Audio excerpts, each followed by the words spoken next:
Module 4. Our responsibilities. Let's start with employers' responsibilities. First, we'll look at employers' responsibilities under workplace violence. Employers must prepare a policy on workplace violence. This includes addressing violence from all possible sources and outlining the roles and responsibilities of the workplace parties in supporting the policy and program. Additionally, they must assess the risks of workplace violence. This should include assessing the risk of workplace violence that may arise from the nature of the workplace, type of work, or conditions of work, and then advising the Joint Health and Safety Committee of the assessment results. Lastly, employers must develop and maintain a program to implement the workplace violence policy.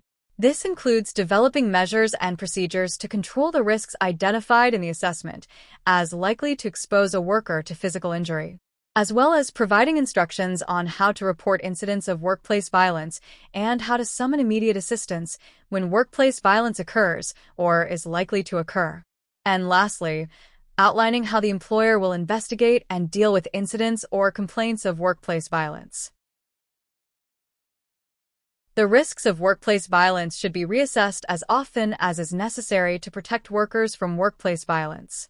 For example, a reassessment should be undertaken if the workplace moves or the existing workplace is renovated or reconfigured. There are significant changes in the type of work. For example, more expensive items are being sold.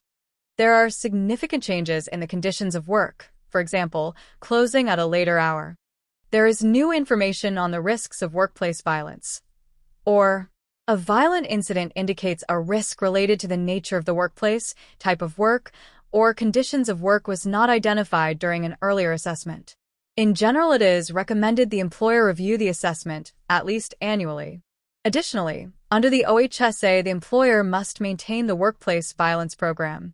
It is recommended the program be reviewed, at least annually. A review or revision of a workplace violence program should be undertaken if a reassessment of risks indicates revisions are needed. Workers, or the Joint Health and Safety Committee or Health and Safety Representative, indicate measures or procedures are not adequate or are not used. A violent incident shows that measures or procedures are not adequate, or the workplace's response to a violent incident or complaint shows the reporting or investigation procedures need to be revised. Notices. When an incident of workplace violence occurs, the employer should first notify police or emergency responders for immediate assistance. An employer must immediately notify, by direct means, a Ministry of Labor, Training and Skills Development inspector, the workplace's Joint Health and Safety Committee. Additionally, within 48 hours notify, in writing, a director of the Ministry of Labor, Training and Skills Development, giving the circumstances of the occurrence and any information that may be prescribed. Importantly, if there is an incident of workplace violence and a worker is disabled or requires medical attention, the employer must notify the Joint Health and Safety Committee within 4 days of the incident. This notice must be in writing and must contain any prescribed information. If required by an inspector, this notice must also be given to a director of the Ministry of Labor, Training and Skills Development. It should be noted that notices are not required for incidents of harassment. Now, let's look at employers' responsibilities under workplace harassment.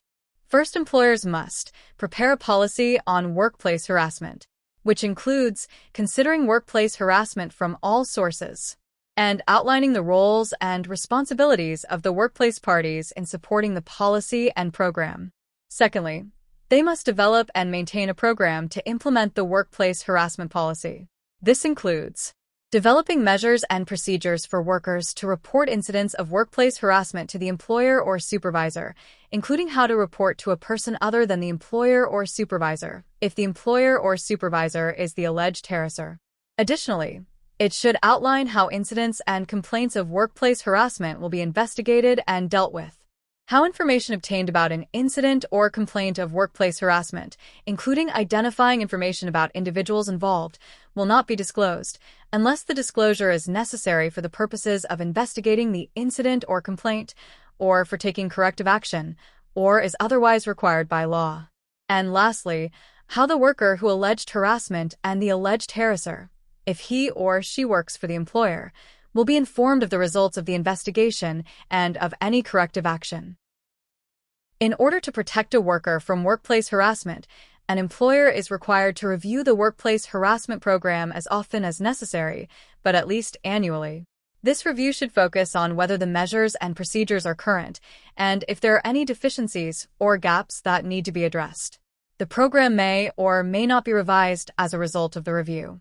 The requirement to review the program as often as necessary could be triggered if within 12 months of the latest review, an incident, complaint, or investigation revealed deficiencies or gaps in the measures and procedures set out in the program, or measures and procedures that were not followed in a particular harassment case. When complaints or incidents occur, employers must investigate. Importantly, an employer should deal with workplace harassment, whether someone has formally made a complaint or the employer is otherwise aware of incidents. Additionally, during investigations, employers should take appropriate interim measures, such as temporary reassignments or shift changes, to protect workers and witnesses. Importantly, the worker who complained about workplace harassment should be kept informed about the status of the investigation, as should the alleged harasser if he or she also works for the employer. Remember, the Act prohibits employers from penalizing workers in reprisal for obeying the law or exercising their rights, which would include reporting an incident of workplace harassment. Investigations might look like this. First, a review of details of the incident or complaint, including any relevant documents. Then, interviews with the worker alleging harassment, and interviews with the alleged harasser. Separate interviews with relevant witnesses. Next, an examination of relevant evidence that pertains to the investigation, such as emails, notes, photographs, or videos. Then, a decision about whether a complaint or incident is workplace harassment. And lastly, a preparation of a report summarizing the incident or complaint, the steps taken during the investigation, the evidence gathered, and findings. Results of an investigation. Employers must ensure that the worker who is allegedly harassed is informed in writing about the results of a workplace harassment investigation and of any corrective action that has been or that will be taken as a result of the investigation. This information must also be provided to an alleged harasser who works for the employer. As a result of incidents or complaints, corrective actions are actions taken to try to prevent a reoccurrence of workplace harassment. Where the harassment arises from customers, clients, patients, or the public towards a worker, the employer could deal with the incident by modifying its service. For example, using the telephone or email as the primary means of contact, or even, in some cases, a refusal of service depending on the circumstances. On the other hand, where the investigation finds that harassment arises from a worker, supervisor, or other person associated with the workplace, there could be individual corrective action taken. For example, apologies, education, counseling, shift changes, reprimands, suspension, job transfer, or termination depending on the employer's policy and the nature or severity of the behavior. Now, let's look at workers' responsibilities. All employees should be aware of the workplace violence and harassment policy and program. Under workplace violence, workers must 1. Know how to summon immediate assistance. 2. Know how to report incidents of workplace violence to the employer or supervisor. 3. Know how the employer will investigate and deal with incidents, threats, or complaints. And lastly, know, understand, and be able to carry out the measures and procedures that are in place to protect them from workplace violence. Under workplace harassment, workers must 1. Know how to report incidents of workplace harassment to the employer or supervisor. 2. Know how to report incidents of workplace harassment where the employer or supervisor is the alleged harasser. 3. Know how the employer will investigate and deal with incidents or complaints of workplace harassment. 4. Know how information about an incident or complaint of workplace harassment will be kept confidential. And lastly, know that the results of an investigation and any corrective actions will be provided to the worker who alleged harassment and to the alleged harasser.